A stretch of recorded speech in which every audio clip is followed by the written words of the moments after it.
Belgium, and I first became interested in her because when I lived in Brussels, there were so many things named Astrid, and I wondered why.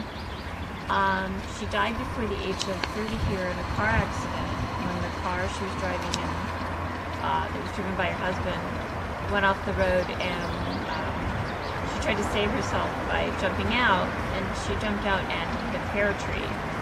And her husband and the chauffeur who wasn't driving were very badly injured. And she was very, very, very well loved in Belgium, even though she was from Denmark, because she was a very hands-on and a very loving mother, and she had 3 young children.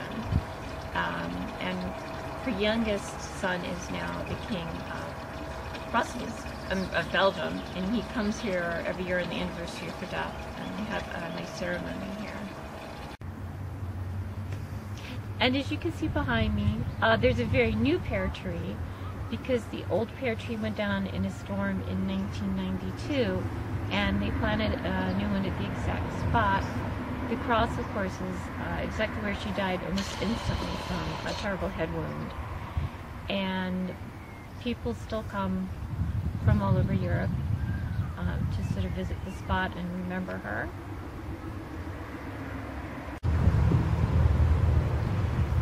And you can see behind me the rushes, which look exactly like the rushes that the car went into. Unfortunately, without Princess Astrid in it, her husband and her chauffeur who stayed in the car were pretty beat up, but not hurt very much. And so it's kind of sad that if she'd stayed in the car, she would have